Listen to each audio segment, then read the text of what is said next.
तलवार रखी कि तुम नमाज पढ़ोगे तो गर्दन काट दी जाएगी। आज तक मेरे ख्याल से हिंदुस्तान की सरजमीन पर किसी मस्जिद में तलवार तुम्हारी गर्दन पर नहीं रखी गई। कौन तुम्हें रोकता है नबी पाक की शान में नाते पढ़ने से? कोई है? तुम्हें रोकने वाला यहाँ कोई नहीं, टोकने वाला कोई नहीं। न तुम्हारी गर्दनों पर तलवार रखी गई है, बावजूद उसके तुम आराम से बिस्तर पर सोकर नमाज़ें क्यों कज़ा करते हो? हुजूर के नाम पर कोई आज तक तुम्हें रोकने वाला नहीं कि तुम मोहम्मद मोहम्मद सुबह शाम पुकारते रहो। मजाल है यहाँ किसी की कि तुम्हारी जुबान खींचे, बावजूद उसके तुम्हारी जुबान आज गंदे गानों की और गंदे नगमों की दिलदादा हो चुकी है, और तुम्हारी जुबानों पर इश्क़ रिसालत मुआब के नगमे नहीं आते, हुजूर की नाते नहीं आती। कुछ तो हमें बदलने की जरूरत है। ऐ मेरे अजीजों, आज जो लोग ये वावेला मचा रहे हैं कि हमारा माहौल खराब हो गया, क्यों ना खराब होगा? इस्लाम को तुमने अपने घरों में अजनबी कर दिया है। नबी पाक की सुन्नतों से तुम खुद नाआशना होने लग गए। हमारे मुआशरे में अब मुझे बताओ, अभी अगर मैं एक नारा लगाऊं हुजूर के नाम पर, गर्दन कौन फिदा करेगा? हर एक के दो दो हाथ उठ जाएंगे, गर्दनें उठ जाएंगी। मेरे अजीजों, जो हुजूर के नाम पर गर्दन कुर्बान कर सकता हो, रसूल पाक पर जान देने की बात करता हो, वो फजर में अपना बिस्तर छोड़ने को तैयार नहीं। अल्लाह के घर से उसे बार बार बुलाया जाता है, वो नमाज की तरफ आने को तैयार नहीं। कौन सी जान दोगे?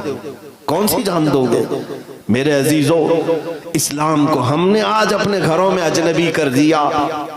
मैं दो चंद दिन पहले की बात है, रात भर पढ़ता रहा और आंखें डबडबाती रही। तारीख पढ़ने के बाद मैं नौजवानों को गुजारिश करूंगा, इंटरनेट तुम्हारे हाथ में है, मोबाइल तुम्हारे हाथ में है, सिर्फ गेम खेलने के लिए नहीं है, सिर्फ गंदी तस्वीरें सर्च करने के लिए या दिन भर फेसबुक व्हाट्सएप इंस्टा पे चैटिंग करने के लिए नहीं है। थोड़ा तारीख इस्लाम का मुताला भी कर लो, तुम्हारे जियाले तुम्हारे असलाफ के किरदार का मुताला भी कर लो। तुम किसके वारिस हो ये भी जरा पढ़ लिया करो, तुम किसके वारिसीन में शुमार किए जाते हो ये भी जरा मुताला कर लो। मुझे हैरत हुई जब पढ़ रहा था, ये वो इस्लाम है जो एक रेगिस्तान की सरजमीन से निकला, देखते देखते पूरी दुनिया में छा गया। वो मदीने के छप्पर के घरों से निकला था। खाने पीने की किल्लत ऐसी कि एक खजूर पर 4 सहाबा पूरा दिन गुजार लेते थे। जब खंदक खोदने की बात आती, पेट पर पत्थर बांधकर 2-2 दिन तक भूखे रह जाते। लेकिन उन फाका कशों को देखो तो जरा, पैरों में चप्पल नहीं, पहनने के लिए कपड़े पूरे नहीं, लिबास में पैबंद लगा है। मस्जिद में जब आते, मस्जिद नबवी में सजदा करके उठते थे, सबकी पेशानियां कंकरियों से चुभी हुई होती। वो नंगी जमीन पर सजदा करने वाले दीवान गाने इश्क़ मोहम्मद, लेकिन जब बात करते थे तो कैसर और किसरा को पलटने की बात करते थे। रोम के तख्त को पलट दिया, किसरा के गुरूर को, उसके घमंड को मिट्टी में मिला दिया, खाक में मिला दिया। अरे जिस तरफ गए सैले रवां बहता चला गया। हम तारीख पढ़ रहे थे, आखिर क्या चीज थी उनके पास जो ये कहते थे दश्त तो दश्त है, दरिया भी न छोड़े हमने, बहरे जुल्मात में दौड़ा दिए घोड़े हमने। उन्हें ना कोई समंदर रोक पा रहा था, ना कोई आंधी रोक पा रही थी, ना कोई जंगल रोक पा रहा था, ना कोई दरिंदा रोक पा रहा था। आखिर कौन सी वो ताकत थी? उनकी सीमा क्या थी? उनकी सरहदें क्या थी? अल्लाह अल्लाह। आज 25-30 करोड़ मुसलमान परचम इस्लाम लहराने के लिए झिझक महसूस करते, डर महसूस करते, पता नहीं कौन आ जाएगा, कौन क्या कर लेगा। लेकिन तारीख का मुताला करता हूं तो फिर पता चलता है बड़े बड़े राजे महाराजे और घमंड और गुरूर के नशे में यहाँ चूर लोगों के दरमियान एक मर्द कलंदर गरीब नवाज आया, मोइनुद्दीन हसन चिश्ती आया। न उसने ताकत के गुरूर को देखा, ना सामने वाले की हैसियत को मलहूज रखा, बल्कि वो अल्लाह उसके रसूल पर तवक्कुल करते हुए अपने सजदों से इस सरजमीन को ऐसा लालाजार बनाया कि जिस जगह देखो उस गरीब नवाज के नाम की आज भी धूम है। आखिर कौन सी ताकत थी? वो जहां जाते रहे। इकबाल इसीलिए तो कहता है कुछ बात तो है कि मिट्टी नहीं हस्ती हमारी, सदियों रहा है दुश्मन दौरे ज़मा हमारा, रुकता न था किसी से सैले रवा हमारा। हर जगह फतह के झंडे तुमने गाड़े, ईरान को घुटने टेकने पर मजबूर किया, स्पेन में इल्म की शमअ ऐसी रोशन की कि यूरोप के बड़े बड़े बादशाह अपने बेटों को उलमा इस्लाम के पास पढ़ाने के लिए फख्र करते हैं। ये तारीख थी हमारी, ये तारीख थी। लोगों को हमने खाने का सलीका दिया, पहनने का तरीका बताया। अफ्रीका के जंगलों में रहने वाले वहशी लोगों को मुस्तफा करीम की इज्जत से सरशार किया, मोहब्बत से सरशार किया। ये तारीख थी हमारी। हिंदुस्तान तिजारत करने के लिए अगर आया कोई सहाबी रसूल तो खुशबू मुस्तफा बसा कर चला गया।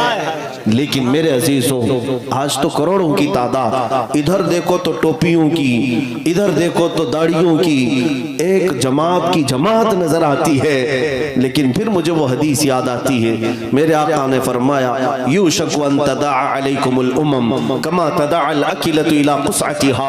हुजूर फरमाते एक जमाना तुम पर ऐसा आएगा कि सारी कौमें तुम पर झपट पड़ेंगी जैसे भूखा बर्तन पे झपटता है। सहाबा ने पूछा था नहनु यौमइज़िन मिन क़िल्लतिन या रसूल अल्लाह, या रसूल अल्लाह क्या उस जमाने में हमारी तादाद कम होगी? हुजूर फरमाते वलाकिन्नकुम कसीरून गुसाअन का गुसाइस सैल, नहीं तुम्हारी तादाद तो बहुत ज्यादा होगी लेकिन तुम्हारी हैसियत समंदर के झाग की तरह होगी। समंदर के झाग की तरह, इधर से हवाई झाग उड़ गया, उधर से हवाई झाग उड़ गया। यही तो आज हालत है। एक पार्टी इधर से हमें किक मारती है, उधर जाकर पना ले लिया, उधर से मारती इधर आके पना ले लिया। ये क्यों हालात है? इस पर मैं आता हूं मेरे अजीजों। मुझे इकबाल के वो तराने याद आते हैं जिसमें उसने कहा था टल न सकते थे जंग में अगर अड़ जाते थे, पांव शेरों के भी मैदान से उखड़ जाते थे, तुझसे सरकश हुआ कोई तो बिगड़ जाते थे, अरे तेग क्या चीज हम तोप से भी लड़ जाते थे। आ गया ऐन लड़ाई में गर वक्त नमाज, किबला रूह हो के जमीन बोस हुई कौम हिजाज, एक ही सफ में खड़े हो गए महमूद और अयास, न कोई बंदा रहा न कोई बंदा नवाब, पूरी दुनिया को सलीका देने वाली ये कौम, पूरी दुनिया को ताकत देने वाली ये कौम, पूरी दुनिया को शमाए इल्म से रोशन करने वाली ये कौम, पूरी दुनिया को हुकूमत के आदाब सिखाने वाली ये कौम, पूरी दुनिया को लॉ और कानून देने वाली ये कौम, पूरी दुनिया को उठने बैठने चलने फिरने हत्ता के इस्तिंजा का सलीका देने वाली ये कौम। लेकिन इस कौम का आज हाल ये है कि आज लोगों के ठोकरों पर पड़ी हुई है। आज हमारी हैसियतों को बताने की जरूरत नहीं, मैं एहसास कमतरी में ले जाना नहीं चाहता, लेकिन ये हकीकत है, ये फैक्ट है, तुम्हें तस्लीम करना होगा। वो सैले रवां हमारे पास उससे भी बड़ा है, लेकिन अब हम सिमटते चले गए। हम तो एक मस्जिद का मीनार नहीं बचा पा रहे हैं, एक मिंबर नहीं बचा पा रहे हैं। अब हमारी दरगाहें खतरे में हैं। कभी मज़ारात की चादरें जला दी जाए, कभी किसी आलिम की दाढ़ी पकड़कर मोड़ दिया जाए, उसे राम राम चिल्लाने पर मजबूर किया जाए, कभी किसी को सिर्फ गाय के गोश्त के नाम पर कत्ल कर दिया जाए। पूरा मजमा तो, पूरा हिंदुस्तान तो सिर्फ वीडियो वायरल करने में मसरूफ है, एक दूसरे को इधर उधर शेयर करने में मसरूफ है। बाकी हालात तो ये है मेरे अजीजों, सिंध की सरजमीन पर 4 औरतों के साथ गुंडों ने इस्मतदरी की थी, तो 19 साल का मोहम्मद बिन कासिम अरब से 10 लश्कर लेकर हिंदुस्तान आ गया था। कौन है जो मेरी बहनों की तरफ आंख उठाकर देखा? और मोहम्मद बिन कासिम जब 19 साल की उम्र में हिंदुस्तान आया था, राजा दाविर सिंह से उसने मुकाबला किया। किस बात पर? सिर्फ 4 औरतों की इज्जत के साथ उसके गुंडों ने खेला था। मोहम्मद बिन कासिम ने लड़ाई ऐसी की थी, न राजा का नामो निशान रहा, न गुंडों का नामो निशान रहा, पूरे तख्त और ताज का तन्हा मोहम्मद बिन कासिम मालिक बनकर रहा। वो तो फतह करने नहीं आया था, अपनी बहनों की चीख सुन करके आया था। यहाँ तुम्हारे पड़ोस से न जाने कितनी माएं चीख रही हैं, कितनी बहनें अपनी इज्जत को लुटती हुई शिकायतें करती हैं, किसी के कानों पे जूं तक नहीं रेंगती। अजीज़ान गिरामी, ये सारी इज्जतें बाद में हमारी माएं लुटती हैं, बेटियां लुटती हैं, मस्जिदें लुटती हैं, खानकाएं लुटती हैं, ये सब बाद में। इससे बढ़ करके तो ये है शर्म से डूब मरने की बात। मुझे एक बात याद आती है, बरेली शरीफ हाजिर हुआ था, वहां के बुजुर्ग और खानकाहे रज़विया की आबरू मेरे साथ मुसाफे के दौरान उन्होंने मोहब्बत के साथ कहते कहते उनकी आंखों से आंसू मैंने देखे। कहा कि मौलाना आप बात तो कर रहे हैं, खिताब कर रहे हैं, हिंदुस्तान में मुसलमान है कहाँ? हिंदुस्तान में मुसलमान है कहाँ? मैंने कहा कि हुजूर बड़ा जुमला है, आप ऐसा क्यों फरमा रहे हैं? कहा कि जब हिंदुस्तान की सरजमीन पर से अल्लाह रब्बुल इज्जत को गालियां दी जाए, रसूलुल्लाह के मुतालिक जिना के इल्जामात लगाए जाएं, तो फिर मुसलमान है कहाँ? मुसलमान है कहाँ? आपको पता है एक औरत की इज्जत पर हमला आवर हुआ था कोई गुंडा, तो अरब से ईमान वाले चले आए थे। ग़ज़वे तबूक क्यों हुआ था? एक हुजूर के कासिद को एक बादशाह ने जुल्मन कत्ल किया था, तो पूरे मदीने के सहाबा निकल आए कि रसूलुल्लाह के कासिद के साथ कैसे बेहुरमती हुई। पूरी जंग हो गई तबूक की। ग़ज़वे बनी मुस्तलक में हुआ क्या था? मक्का की एक औरत का बुर्का निकाल दिया था एक यहूदी ने, खुद रसूलुल्लाह चल पड़े सहाबा के साथ। अरे वहां नौजवानों की इज्जत पर बात आती तो पूरा मदीना निकल पड़ता, यहाँ खुद बजाते खुद रसूलुल्लाह की इज्जत की बात आई। लोग अपनी कुर्सियां संभालने में मसरूफ है, लोग अपने घर बार संभालने में मसरूफ है। मुझे इस बात का अंदेशा जरूर है कि मेरी इस गुफ्तगू का ये दज्जाली मीडिया क्या असर लेती है और हमारे मुखालिफ दुश्मनाने इस्लाम क्या असर लेते हैं, मुझे अच्छी तरह मालूम है कि यहाँ पर हमें ये कह दिया जाएगा कि भड़काऊ भाषण है, लोगों को भड़काता है, प्रोवोकिंग करता है, और लोग इससे इंप्रेस होकर मर्डर तक कर जाएंगे, फला कर जाएंगे। तुम हजार मेरे मुतालिक कह लो, मुझे इसकी फिक्र नहीं। तुम मुझे आतंकवाद कह दो, दहशतगर्द कह दो, टेररिस्ट कह दो, मुझे इसकी फिक्र नहीं। मैं रसूलुल्लाह की बारगाह में जाने वाला हूँ, कब्र में मुझे उस बात की फिक्र फिक्र इस बात की है कि कब्र में जाएंगे तो हुजूर को मुंह दिखाना है। कहीं रसूलुल्लाह ने ये पूछ लिया क्या तू उसी मुल्क से आता है जहां मुझे गालियां दी जाती थी? हमारे पास कोई जवाब नहीं रहेगा। इसलिए जब तक जुबान है, जब तक जिंदगी है, जब तक आजादी है, बोल ले ताकि कब्र में जाने के बाद पछतावा ना हो।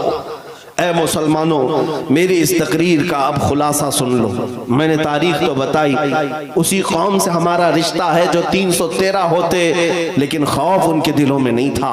पैरों में चप्पल नहीं, हाथों में तलवार नहीं, लकड़ी के टुकड़े लेकर चल पड़े बद्र के मैदान में, लेकिन बड़ी बड़ी ताकतों का नशा धूल में मिलाकर आ गए। ये सबको पता है तारीख इस्लाम। वो जो कुव्वत थी, वो ताकत थी, वो क्या थी? वो कौन सी ताकत थी? मैं तुम्हें बताता हूं वो कुव्वत और ताकत क्या थी। खालिद बिन वलीद को सुना होगा, बतले जलील, सिपह सालार इस्लाम, सैफुल्लाहिल मसलूल, रसूलुल्लाह के वो चहेते सहाबी जिसको खुद मेरे आका ने अल्लाह की तलवार कहा। आपको पता है खालिद बिन वलीद ने अपनी जिंदगी में कितनी जंगें लड़ी? 125 जंगें लड़ी। 125 जंगें। तुम उतना खेले भी नहीं होगे मैदान में, वो जंगों में शिरकत कर चुके हैं। जंग का मतलब समझते हो? जान हथेली पर लेकर जाना, कब कहां से तीर आ जाए, कब कहां से तलवार चल पड़े और गर्दन कट जाए। खालिद बिन वलीद खुद कहते मेरे पूरे जिस्म में एक बालिश्त जगह भी बाकी नहीं जहां तीर ना लगा हो, जख्म ना आए, पूरे जिस्म पर। और मालूम है आपको, वो जो तलवार उठाते थे, उनकी तलवार का एक हाथ का जो उनकी तलवार का वजन था 35 किलो का था। और वो मैदान में जब अड़े रह जाते, जंगे मौता एक जंग ऐसी है जिसके मुतालिक खुद खालिद बिन वलीद कहते हैं एक दिन में सुबह से शाम तक मेरे हाथ से 9 तलवारें टूटी, 9 तलवारें टूटी, लेकिन मैदान से हटे नहीं। उस खालिद बिन वलीद की बात कर रहा हूं जिसने जिंदगी में 125 जंगें लड़ी और कभी शिकस्त नहीं खाई, कभी शिकस्त नहीं खाई, हमेशा फतह और परचम इस्लाम लहरा कर आते रहे। एक जंग में उनके साथ एक मामला हुआ, उनकी टोपी, उनका अमामा मैदान में गिर गया। लड़ते लड़ते 4 बड़े बड़े पहलवान उनके सर पर सवार थे, दुश्मनाने इस्लाम। तलवार गर्दन के करीब थी, लेकिन खालिद बिन वलीद ने उस तलवार की तरफ जरा बराबर नजर नहीं की। तवज्जो नहीं किया, अपने अमामा उठाने और अपनी टोपी उठाने के लिए चल पड़े। जंग के मैदान में कोई गर्दन पर तलवार लेकर खड़ा हो, अपना डिफेंस करना चाहिए, अपना बचने की रास्ते देखने चाहिए, ना कि टोपी कपड़ा चप्पल देखें। जंग के उसूल तो ये हैं। लेकिन खालिद बिन वलीद अपना मामा उठाने के लिए चल पड़े, उठाया, चूमा और फिर रख लिया। जो खड़े थे दुश्मन वो देखते रह गए। पूछा कि तुम ही वो खालिद बिन वलीद हो जो सिपह सालार इस्लाम? कहा मैं हूं। कहा ये ऐसी हरकत तुमने आज की, एक आम फौजी भी नहीं करता ऐसी हरकत, आम सिपाही भी नहीं करता। ऐन जंग के वक्त जब दुश्मन तुम्हारे सर पर खड़ा हो, तुम अपनी टोपी उठाने जा रहे हो, अपने अमामा उठाने जा रहे हो। खालिद बिन वलीद ने कहा, नादानो तुम समझते नहीं, ये मेरे लिए सिर्फ टोपी नहीं है, ये मेरा सिर्फ अमामा नहीं। तुम क्या समझते हो, तुम क्या समझते हो कि खालिद बिन वलीद ने बेवकूफी की? बात दर हकीकत ये है कि मैं इस अमामे को उठाने के लिए इसलिए चल पड़ा कि इस अमामे में मेरे रसूलुल्लाह के 3 मुँह मुबारक रखे हुए हैं। मेरा विजदान ये है, मेरा यकीन ये है। खालिद कहते हैं मैं अपनी ताकत और कुव्वत के बलबूते फतह नहीं करता, मुझे जो फतह मिलती है वो रसूलुल्लाह के मुँह मुबारक की बरकत से। नारे तकबीर, नारे रिसालत, अज़मते मुस्तफा, रिफाते मुस्तफा, नामूसे मुस्तफा। उनको नशा नहीं था अपनी कुव्वत का, अपनी ताकत का, कि मैं 35 किलो की तलवार उठाता हूं और सफों की सफेद दरहम बरहम करता हूं। नहीं, खालिद बिन वलीद को यकीन था मुझे अगर कोई चीज फतह दिला सकती है तो वो निस्बत रसूलुल्लाह है। रसूलुल्लाह की निस्बत ही मुझे फतह से हम किनार कर सकती है। आज भी मैं आपसे यही कहना चाहता हूं, कभी अपनी तादाद की तरफ मत देखो। बिछड़े हुए हैं तो क्या हुआ, टूटे हुए हैं तो क्या हुआ, घर बार नहीं है तो क्या हुआ। इतनी बात तो है कि तुम्हारा सीना अब भी नबी के नाम पर धड़क तो रहा है, हुजूर के नाम पर मचल तो रहा है। अब जब भी मुअज्जिन पुकारता है अशहदु अन्ना मुहम्मद रसूलुल्लाह, तुम अपने अंगूठे लबों से लगाकर आंखों से लगा लेते हो, चूम करके आंखों से लगाते हो। ये इस बात की अलामत है कि सब लुट गया है, लेकिन नामे मुस्तफा की कदर और कीमत अभी भी सीने में मौजूद है। अगर इतनी दौलत तुम्हारे पास है तो फिर नाउम्मीद होने की जरूरत नहीं, अब किसी और से खौफ खाने की जरूरत नहीं। ये जो हल्की हल्की शमा है, बस इसकी लौ को थोड़ा और बढ़ा दो, थोड़ा और बढ़ा दो, थोड़ा और बढ़ा दो। फिर मैं कहता हूं तुम्हें न मैदान में उतरने की जरूरत है, न किसी से जंग की नौबत आने की जरूरत है, न मुकाबला करने की जरूरत है। बस तुम सिर्फ चहल कदमी करो इश्क़ मुस्तफा के नाम पर, फिर देखना मुसल्ला वो बिछाएंगे, इमामत तुम किया करोगे, इमारत वो बनाएंगे, अजान तुम दिया करोगे। सुभान अल्लाह। बात सिर्फ इतनी है, सीना हो तो मुस्तफा के इश्क में धड़कने लग जाए। मैं बात करता हूँ सुल्तानुल हिंद मोइनुद्दीन गरीब नवाज की। जब वो हिंदुस्तान आ रहे थे, ये वो वक्त था जब शहाबुद्दीन गौरी शिकस्त खाकर वापस जा रहा था। शहाबुद्दीन गौरी के पास 1.5 लाख की फौज थी, हाथी घोड़े साजो सामान सब थे, लेकिन यहाँ के राजे महाराजाओं से शिकस्त खाकर जा रहा था। जब गरीब नवाज आ रहे थे 8 फकीरों के साथ, और एक रिवायत में 40 फकीरों के साथ आ रहे थे। रास्ते में मुलाकात हो गई, बादशाह ने अपने कासिद भिजवाए और पूछा, देखने में तो दुर्वेश मुसलमान लगते हैं, किधर का सफर है, कहाँ जा रहे हैं, पूछो। कासिद आया, पूछा बाबा कहाँ जा रहे हो? गरीब नवाज ने कहा हिंदुस्तान फतह करने जा रहे हैं, हिंदुस्तान फतह करने जा रहे हैं। तो बादशाह को जब ये खबर मिली तो हंसने लगा, हमारी 1.5 लाख की फौज है, हाथी घोड़े साजो सामान है, और ये 8 फकीरों की जमात जा रही हिंदुस्तान फतह करने की बात कर रहे हैं। वो हंसने लगा। मोइनुद्दीन चिश्ती ने फरमाया, शहाबुद्दीन तुम में और मोइनुद्दीन में फर्क ये है कि तू हाथी घोड़े साजो सामान के भरोसे पे गया था, मोइनुद्दीन सिर्फ अल्लाह उसके रसूल के भरोसे पर जा रहा है, और वो तवक्कुल आज भी नजर आता है। मोइनुद्दीन चिश्ती बगैर तलवार के आए, लेकिन आज घर घर में मोइनुद्दीन का परचम लहराता है। गरीब नवाज का फैला हुआ इस्लाम हर घर पर लहरा रहा है। मैं आज यहाँ बात यह करना चाहता हूँ कि इश्क़ मुस्तफा में लबरेज सीना लेकर के वो गरीब नवाज आए थे, क्या नहीं किया गया उनके साथ। क्या नहीं किया गया? अरे ये जो कुछ हो रहा है ये कोई नया नहीं है। आपको ऐसा लगता है कि 2014 में हुकूमत बदल गई और इतना सब होने लगा। ये हर जमाने में होता रहा है। मॉब लिंचिंग तो मक्का वालों की भी आदत थी। बिलाल हबशी के साथ क्या करते थे, खुबैब इब्ने अदी के साथ क्या करते थे, खब्बाब इब्ने लारत के साथ क्या करते थे। मॉब लिंचिंग ही तो है, एक मुसलमान को निहत्था पकड़ना, मारना और फिर हैबत तारी करना, दहशत तारी करना। 1400 साल पहले से तारीख आ रही है। तुम्हें घबराने की क्या जरूरत है, डरने की क्या जरूरत है? ये हर जमाने में अबू जहल होते रहेंगे, लेकिन अल्लाह की शान ये है हर जमाने में यजीद के मुकाबले में कोई हुसैन जरूर आता रहेगा। बेशक बेशक गुलाम हुसैन जरूर पैदा होता रहेगा, परचम इस्लाम वो लहराएगा।